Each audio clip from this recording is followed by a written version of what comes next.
MCC counselling में seat allot हो गई है, तो अब एक बहुत इंपॉर्टेंट चेंज समझ लीजिए।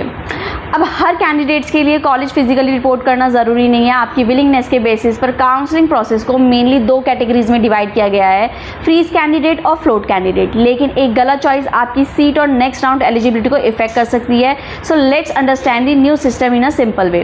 पहले अलॉटमेंट के बाद रिपोर्टिंग और एडमिशन फॉर्मेलिटीज़ के लिए कैंडिडेट को अलॉटेड कॉलेज फिजिकल विजिट करना होता था, लेकिन नए प्रोसेस में अगर आप फ्रीज करते हैं तो फिजिकल ज्वाइनिंग होगी, और अगर आप फ्लोट करते हैं तो नेक्स्ट राउंड में अपग्रेड चाहते हैं तो आपको अलॉटेड इंस्टीट्यूट फिजिकली विजिट करने की ज़रूरत नहीं होगी। आप ऑनलाइन प्रोसेस के थ्रू काउंसलिंग में कंटिन्यू कर सकते हैं। सबसे पहले बात करते हैं फ्रीज कैंडिडेट की। फ्रीज का मतलब है आप अपनी अलॉटेड सीट से सेटिस्फाई नहीं हैं और नेक्स्ट राउंड में अपग्रेड चाहते हैं। इन केस में आपको अलॉटेड इंस्टीट्यूट फिजिकली विजिट करके ज्वाइनिंग, डॉक्यूमेंट वेरिफिकेशन और एडमिशन फॉर्मेलिटीज़ कंप्लीट करनी होगी।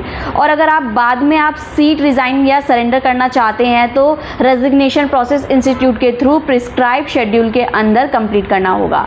लेकिन याद रखिए, राउंड 3 में अलॉटेड सीट को रिज़ाइन या एग्जिट नहीं किया जा सकता as per the rule show in the counselling process. अब आते हैं फ्लोट कैंडिडेट पर। अगर आपको अलॉटेड सीट मिल गई है तो लेकिन आप नेक्स्ट राउंड में बेटर कॉलेज या बेटर ऑप्शन के लिए अपग्रेड करना चाहते हैं तो फ्लोट कैटेगरी में आते हैं।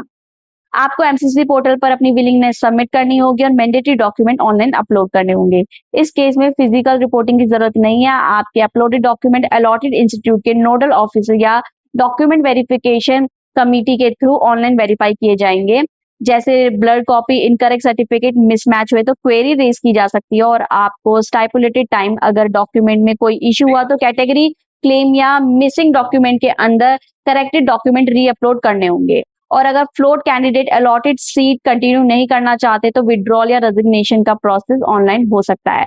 एमसीसी पोर्टल पर लॉगिन करके विड्रॉल और रेजिग्नेशन ऑप्शन सिलेक्ट करके सीट सरेंडर रिक्वेस्ट सबमिट करनी होगी। लेकिन एक बार सीट प्रॉपर्ली सरेंडर या रिजाइन हो गई तो आपकी उस पर्टिकुलर सीट पर कोई क्लेम नहीं रहेगा और रिफंड काउंसलिंग स्कीम का अकॉर्डिंग प्रोसेस किया जाएगा। एक और इम्पॉर्टेंट पॉइंट, राउंड 3 की अलॉटेड सीट को रिजाइन या एग्जिट नहीं किया जा सकता। और राउंड 3 रिजल्ट के बाद राउंड 3 के अलॉटेड कैंडिडेट्स और वो फ्लोट कैंडिडेट जिन्होंने राउंड 1 या राउंड 2 के बाद अपग्रेड नहीं मिला, उनके लिए रिपोर्टिंग मैंडेटरी हो सकती है एज पर दी काउंसलिंग प्रोसेस। सो फ्रीज या फ्लोट सिलेक्ट करने से पहले अपनी स्ट्रेटेजी प्रॉपर्ली प्लान कीजिए। अगर आप सीट से सेटिस्फाई है तो फ्रीज करके ज्वाइनिंग प्रोसेस कंप्लीट कीजिए, और अगर आप बेटर ऑप्शन के लिए काउंसलिंग में कंटिन्यू करना चाहते हैं तो फ्लोट ऑप्शन और डॉक्यूमेंट वेरिफिकेशन प्रोसेस को केयरफुली फॉलो कीजिए। नीट काउंसलिंग की हर इंपॉर्टेंट अपडेट और एक्सपर्ट गाइडेंस के लिए करियर एक्सपर्ट को फॉलो जरूर करें।